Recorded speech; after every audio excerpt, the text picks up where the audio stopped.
Hello students, a very good morning to all of you. आपकी book से chapter number 6 हम पढ़ रहे हैं, दैट इज ट्रायंगल्स यानी कि त्रिकोण। इस चैप्टर में हमने पढ़ा था कॉन्ग्रुएंस के बारे में, और अब हम पढ़ रहे हैं कि क्या कंडीशंस हैं जिनसे कि हम दो ट्रायंगल्स को कॉन्ग्रुएंट प्रूव कर सकते हैं, यानी कि दो त्रिभुजों की जो सर्वांग समता है उस चीज को हम प्रूव कर सकते हैं। उसमें सबसे पहला जो हमने पढ़ा था कंडीशन वो है साइड एंगल साइड, यानी कि भुजा कोण भुजा सर्वांग समता प्रमेय। तो ये मैंने आपको एक्सप्लेन किया था और ये आपने अच्छे से समझ लिया है। सेकंड जो हमने क्राइटेरिया पढ़ी थी, सेकंड कंडीशन, वो है angle side angle congruence criteria, यानी कि कोण भुजा कोण सर्वांग समता प्रमेय। इसमें हमने 3 कंडीशंस पढ़ी थी, तो आज हम वही सारी चीजें वापस से रिपीट करेंगे ताकि आज के लेक्चर में हम सारे एक्सियम्स जो भी हैं उनको खत्म करके और फिर अगले लेक्चर से जो इस चैप्टर का पहला एक्सरसाइज है उसको स्टार्ट कर सकें। तो क्राइटेरिया 2 में आपने सेकंड पार्ट किसी ने पूछा था, तो हम वापस से इसको समझते हैं। है क्या ये एग्जाम कहता क्या है कि यदि एक त्रिभुज के दो कोण तथा उनकी अंतरित भुजा दूसरे ट्रायंगल यानी दूसरे त्रिभुज के दो संगत कोणों व उनकी आंतरिक भुजा के बराबर हो तो वे त्रिभुज सर्वांगसम होते हैं। यानी कि two triangles are congruent if two angles and the included side of one triangle are equal to the corresponding two angles and the included side of the other triangle। तो अब हम देखेंगे कि इसको हम कैसे प्रूव करेंगे। हमें दिया गया है कि दो ट्रायंगल्स मान लेते हैं, ट्रायंगल ए बी सी और ट्रायंगल डी ई एफ। तो इन दोनों ट्रायंगल्स में हमें दिया गया है कि एंगल बी, ये वाला एंगल, और ये एंगल ई, ये दोनों आपस में क्या है, बराबर है। इस तरीके से हमें दिया गया है कि एंगल सी और एंगल एफ, ये दोनों एंगल्स आपस में इक्वल हैं, और ये साइड जो है बी सी वो साइड ई एफ के बराबर है। ये 3 चीज हमें गिवन है। अब हमारे पास 3 केसेस आएंगे। सबसे पहला केस है कि भुजा जो ए बी है और डी ई ये दोनों आपस में बराबर हो, यानी कि ये भुजा ए बी और डी ई, अगर ये दोनों भुजा आपस में बराबर हैं तो हम पहला केस देखते हैं कि इसको कैसे सॉल्व करेंगे। इस केस में अब हमें कॉन्ग्रुएंट प्रूफ करने के लिए पता है कि हमें 3 चीजें चाहिए होती हैं, 3 मिनिमम कंडीशंस। तो सबसे पहली चीज इन दोनों ट्रायंगल्स में आपको दिया है कि ए बी और डी ई आपस में बराबर हैं, यहां से। अगली चीज आपको यहां दी हुई है कि angle B equals to angle E given, और फिर गिवन ही है कि B C equals to E F. तो आपको 3 कंडीशंस मिल गई। अब इन 3 कंडीशंस के साथ ट्रायंगल ए बी सी और ट्रायंगल डी ई एफ ये हो जाएंगे congruent by S A S axiom. इससे पहले जो हमने प्रमेय पढ़ा है भुजा कोण भुजा सर्वांग समता प्रमेय, तो उसके हिसाब से ये दोनों ट्रायंगल्स आपस में कॉन्ग्रुएंट हो गए। अब जो अगली कंडीशन है वो ये है कि भुजा ए बी यानी कि साइड ए बी जो है उसकी लेंथ साइड ई डी से कम होगी, यानी कि ये लेंथ जो ए बी है वो कम होगी compare to the side E D. इन दोनों में लेंथ में ये वाली लेंथ कम है और ये वाली ज्यादा है। अब इस केस में हमें एक कंस्ट्रक्शन करना पड़ेगा। क्या कि हमें पॉइंट जी लेना पड़ेगा इस साइड पे डीई पे, इस तरीके से कि ए बी और ई जी ये दोनों आपस में क्या है, इक्वल है। इस तरीके का हमने कंस्ट्रक्शन कर लिया और जी को हमने ज्वाइन कर दिया एफ से। अब हम क्या करेंगे कि ट्रायंगल लेते हैं, ट्रायंगल ए बी सी और ट्रायंगल जी ई एफ। इन दोनों ट्रायंगल्स में आपको दिया गया है कि ए बी और जी ई बराबर है आपस में। अभी हमने कंस्ट्रक्शन किया था उससे। Angle B equals to angle E given है, B C equals to F ये भी गिवन है। तो 3 चीजें आपको मिल गई। By S A S axiom triangle A B C और जी ई एफ आपस में कॉन्ग्रुएंट हो जाएंगे। अब ये दोनों ट्रायंगल्स अगर आपस में कॉन्ग्रुएंट हैं तो आपको सीपीसीटी यानी कि congruent part of corresponding triangles, इससे आपको क्या मिलेगा कि एंगल ए सी बी जिसको कि हम नाम देते हैं 1, यानी कि एंगल ए सी बी बराबर हो जाएगा एंगल जी एफ ई के, यानी कि एंगल 1 और एंगल 2 आपस में बराबर है। यहां लिखा गया है कि एंगल 1 इक्वल्स टू एंगल 2, लेकिन हमें क्वेश्चन में दिया गया था कि एंगल सी और एंगल एफ आपस में इक्वल हैं। एंगल सी बराबर एंगल एफ ये हमें क्वेश्चन में दिया हुआ है। अगर हम एंगल एफ को 3 मान ले तो आपको दिया है कि एंगल 1 और एंगल 3 इक्वल है, यानी कि एंगल 1 और एंगल 3 इक्वल है। अब यहां से आपको क्या मिलेगा, एक पहला पॉइंट ये, दूसरा पॉइंट ये। एंगल 1 जो है वो एंगल 2 के बराबर है और एंगल 1 जो है वो एंगल 3 के बराबर है। तो यहां से हमें मिलेगा कि एंगल 2 और एंगल 3 आपस में इक्वल है, यानी कि ये जो 2 है एंगल GFE, ये एंगल DFE के बराबर है। अब सेम बेस पे ये दोनों एंगल्स बने हुए हैं और दोनों आपस में इक्वल हैं।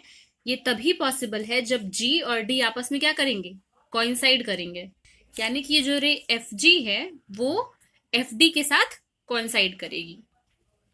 तो अब हमारे पास इन दोनों ट्रायंगल्स में क्या क्या है, देखिए ट्रायंगल ABC और ट्रायंगल DEF में हमारे पास पहला पॉइंट है कि AB और DE आपस में बराबर हैं। कैसे बराबर हैं, अभी भी हमने दिखाया कि एंगल 2 और एंगल 3 आपस में इक्वल है, यानी कि GF जो है वो और DF एक ही रे होनी चाहिए, कोइंसाइड करना चाहिए आपस में।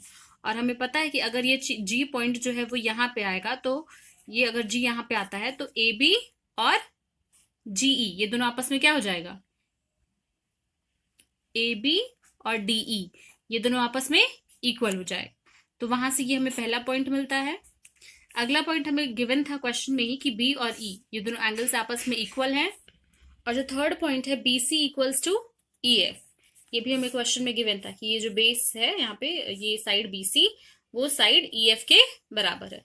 तो अब हमें 3 पॉइंट्स मिल गए और इन तीनों पॉइंट्स की हेल्प से हम ये प्रूव कर सकते हैं, ये कह सकते हैं कि ट्रायंगल ABC और ट्रायंगल DEF ये दोनों आपस में कॉन्ग्रुएंट है। कैसे, बाई SAS एक्सियम। इसी तरीके से थर्ड केस में हम लेके चलेंगे कि जो AB है वो बड़ा है ED से, यानी कि ये AB ये बड़ा है और ED क्या है, इससे छोटा है। तो ऐसे केस में हमें कंस्ट्रक्शन करना पड़ेगा। क्या कंस्ट्रक्शन करना पड़ेगा कि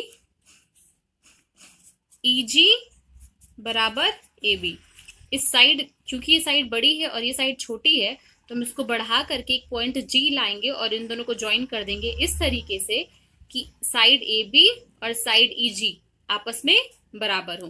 फिर जैसे हमने ऊपर सारी पॉइंट्स डिस्कस किए हैं वैसे ही सेम तरीके से इसको भी हम प्रूफ कर देंगे कि ये दोनों ट्रायंगल्स, ट्रायंगल ABC और ट्रायंगल DEF आपस में कॉन्ग्रुएंट है बाई SAS।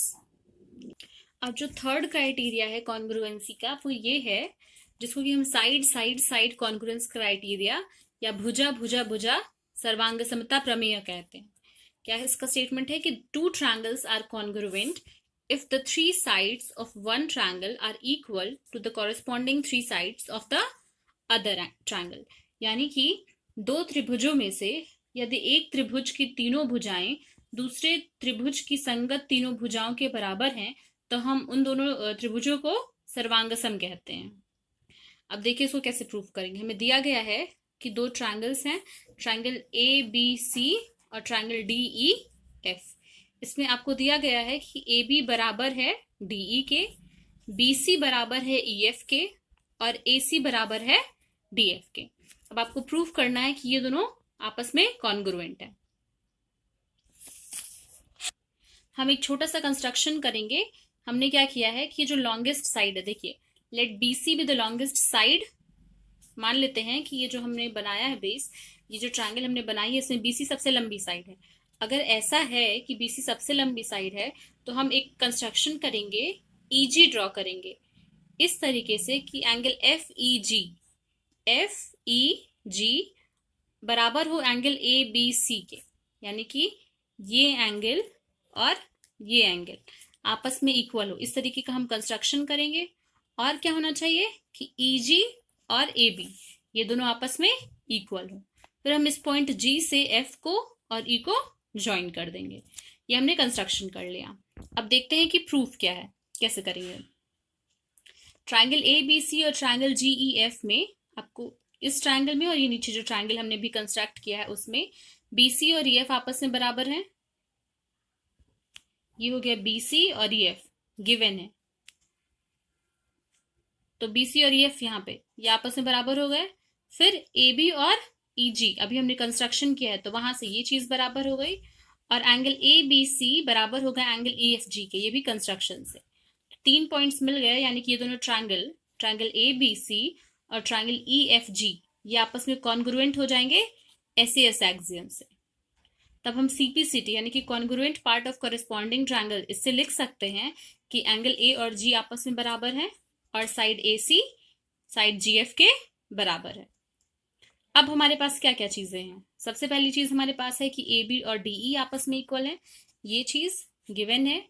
और AB और EG आपस में इक्वल है, AB और EG ये दोनों आपस में इक्वल है। तो इसका क्या मतलब हुआ कि अगर यही साइड इसके भी इक्वल है और यही साइड इसके भी इक्वल है तो इसका मतलब हुआ कि ED और EG ये आपस में इक्वल है, यानी कि DE और GE आपस में इक्वल है। इसको हमने नाम दे दिया है पॉइंट नंबर 1। इसी तरीके से AC और DF आपस में इक्वल है, और क्या चीज AC किसके इक्वल है? GF के इक्वल है। इस तरीके से हमने कंस्ट्रक्शन किया था। तो अब हमें क्या मिलेगा? DF और GF आपस में इक्वल हो जाएंगे, यानी कि ये साइड और ये दोनों आपस में इक्वल हो जाएंगे। इसको हमने पॉइंट नंबर 2 दे दिया है। अब आ जाइए ट्रायंगल EGD में। ट्रायंगल EGD, इस ट्रायंगल में DE और GE आपस में बराबर है, ये DE और GE आपस में बराबर है। तो ये एंगल और ये एंगल ये दोनों आपस में इक्वल हो जाएंगे। इसी तरीके से ट्रायंगल FGD में ये दोनों साइड्स आपस में बराबर हैं, तो इधर वाले जो दो एंगल्स हैं वो भी आपस में इक्वल हो जाएंगे, यानी कि ये पूरा एंगल इस पूरे एंगल के बराबर हो जाएगा। मान लीजिए ये जो दोनों इक्वल्स हैं इनको हम 3rd नंबर देते हैं और इनको हम 4th नंबर देते हैं। अब हम क्या करेंगे कि हम इन दोनों एंगल्स को ऐड करेंगे, यानी कि angle EDG plus angle FDG बराबर हो जाएगा। इन दोनों को ऐड कर देंगे तो angle EGD plus angle FGD। यहां से हमें क्या मिलेगा कि एंगल D और G आपस में बराबर है। देखिए ये पूरा एंगल G और ये पूरा एंगल D आपस में इक्वल हो गया। लेकिन हमें पता है कि एंगल G और एंगल A आपस में इक्वल है कंस्ट्रक्शन के थ्रू, यानी कि ये एंगल G और ये एंगल A आपस में इक्वल है। तो यहां से क्या मिला कि A और D भी आपस में इक्वल होंगे, यानी कि एंगल A और एंगल D ये दोनों आपस में इक्वल होंगे। तो अब आपके पास क्या क्या चीजें हैं ओवरऑल देखते हैं कि ट्रायंगल ABC और ट्रायंगल DEF में सबसे पहली चीज कि एंगल A और एंगल D इक्वल हो गए। अगली चीज AB DE के इक्वल है और AC DF के इक्वल है। तो साइड एंगल साइड एक्सियम से ये दोनों ट्रायंगल्स आपस में क्या हो जाएंगे? कॉन्ग्रुएंट हो जाएंगे। ये आपका 3rd क्राइटेरिया था, side side side congruence criteria. हम जो भी कॉन्ग्रुएंस प्रूफ कर रहे हैं उसमें हम पहले वाली कॉन्ग्रुएंसी का यूज कर रहे हैं। चौथी क्राइटेरिया है, जो 4th क्राइटेरिया है वो है राइट एंगल हाइपोटेनस साइड, यानी कि RHS क्राइटेरिया। ये क्राइटेरिया क्या कहता है कि 2 right triangles are congruent if the hypotenuse and one side of one triangle are respectively equal to the hypotenuse and one side of the other triangle। यानी कि दो समकोण त्रिभुजों में यदि एक त्रिभुज का कर्ण व भुजा दूसरे त्रिभुज के कर्ण और संगत भुजा के बराबर हो तो हम कहेंगे कि ये दोनों त्रिभुज कैसे हैं? सर्वांगसम है आपस में। चलिए देखते हैं कि इसको हमें कैसे प्रूफ करना है। आपको गिवन है कि एंगल B और एंगल E 90 डिग्री के बराबर है। ये दोनों एंगल्स AC DF के बराबर है, AC DF के बराबर है और BC EF के बराबर है। BC is equals to EF। इसको हम सिमिलर तरीके से सॉल्व करेंगे, ध्यान से समझिएगा कि कैसे, जैसे हमने अभी भी किया था। एक सिंपल सा कंस्ट्रक्शन करेंगे, DE को हम प्रोड्यूस करेंगे पॉइंट G पर और फिर EG को और FG दोनों को ज्वाइन कर देंगे इस तरीके से कि EG और AB ये साइड और ये आपस में इक्वल है। अब प्रूफ पे आते हैं। प्रूफ है कि ट्रायंगल ABC और ट्रायंगल GEF, ये ट्रायंगल और ये नीचे वाला ट्रायंगल, इन दोनों ट्रायंगल्स में AB और GE आपस में बराबर है। हमने कंस्ट्रक्शन से ये देखा है। एंगल B और एंगल FEG ये 90 डिग्री है, आप देख सकते हैं। और अगली चीज BC और EF आपस में बराबर है, गिवन। तो इन तीनों क्राइटेरिया से ट्रायंगल ABC और ट्रायंगल EGF ये क्या हो गया? कॉन्ग्रुएंट हो गया आपस में। ये देखिए दोनों कॉन्ग्रुएंट हो गया। तो corresponding part of congruent part of corresponding triangle से एंगल ए और एंगल जी आपस में इक्वल हो गए, ए सी और जी एफ, ए सी और जी एफ ये आपस में इक्वल हो गए। अब देखिए ए सी क्वेश्चन में दिया हुआ है कि डी एफ के बराबर है, और अभी अभी आपने प्रूव किया कि ए सी जो है वो जी एफ के बराबर है। इसका मतलब क्या हुआ कि ये जो साइड है डी एफ और ये जो साइड है एफ जी, ये दोनों आपस में इक्वल हो जाएंगे। अब इस ट्रायंगल में अगर ये और ये साइड इक्वल है, ट्रायंगल डी एफ जी में अगर ये दोनों साइड इक्वल है, तो ये एंगल और ये एंगल ये भी आपस में इक्वल हो जाएगा, क्योंकि ये ट्रायंगल आइसोसेलीज हो जाएगा और ये दोनों इक्वल साइड्स हैं, तो करस्पॉन्डिंगली ये दोनों एंगल भी इक्वल हो जाएगा। रीजन क्या मेंशन करेंगे आप कि angles opposite to equal sides are equal. अब आपके पास क्या चीज है, देखिए एंगल ए और एंगल डी इक्वल है, एंगल बी और एंगल ई इक्वल है। इन दोनों स्टेटमेंट्स को हम ऐड कर सकते हैं, यानी कि angle A plus angle B बराबर हो जाएगा angle D plus angle E के। आपको पता है कि एक ट्रायंगल के तीनों एंगल्स का सम जो है वो 180 डिग्री होता है, तो angle A plus B plus angle C ये 180 डिग्री के बराबर होगा। यहां से आपको पता है कि angle A plus angle B ये किसके बराबर है, इसी तरीके से यहां पे भी हम लिख सकते हैं angle D plus angle E plus angle F ये भी 180 डिग्री के बराबर होगा। अब आपको पता है कि ये चीज और ये आपस में इक्वल है, तो यहां से आपको क्या मिलेगा कि 180 में से अगर हम एंगल सी को माइनस करें तो 180 में से एंगल एफ को माइनस करें और ये दोनों चीज आपस में इक्वल होगी, विच इम्प्लाइज कि एंगल सी और एंगल एफ इक्वल हो गए। अब ट्रायंगल ए बी सी और ट्रायंगल डी ई एफ में ध्यान से देखिए, हमें इन दोनों को कॉन्ग्रुएंट प्रूव करने के लिए 3 चीजें चाहिए। सबसे पहली चीज हमारे पास है कि बी सी और ई एफ ये इक्वल हैं। अगली चीज हमारे पास है कि एंगल सी और एंगल एफ अभी हमने प्रूव किया, तो ये एंगल ये वाला और ये एंगल ये आपस में इक्वल है। और तीसरी चीज गिवन है कि ए सी और डी एफ आपस में इक्वल है, तो SAS क्राइटेरिया से ये दोनों क्या हो जाएंगे, दोनों ट्रायंगल्स आपस में कॉन्ग्रुएंट हो जाएंगे। तो ये 4 क्राइटेरियाज जो है वो कॉन्ग्रुएंसी की 4 क्राइटेरियाज हैं। अब कोई भी अगर हम दो ट्रायंगल्स को अगर हम कॉन्ग्रुएंट प्रूव करते हैं तो उसमें हम इसी प्रॉपर्टी का यूज करेंगे, इन चारों में से कोई एक कंडीशन लगाएंगे और फिर कहेंगे कि वो दोनों ट्रायंगल्स इस एक्सियम के थ्रू क्या हैं, कॉन्ग्रुएंट है आपस में। तो आप इन चारों थ्योरम्स को अच्छे से समझिएगा। अगले टर्न पे हम कुछ और क्वेश्चन सॉल्व करेंगे और कुछ थ्योरम्स को भी डिस्कस करेंगे, तो ध्यान से ये सारी चीजें समझते रहिए ताकि आपको एक्सरसाइजेस को सॉल्व करने में कोई प्रॉब्लम ना हो। Thank you class.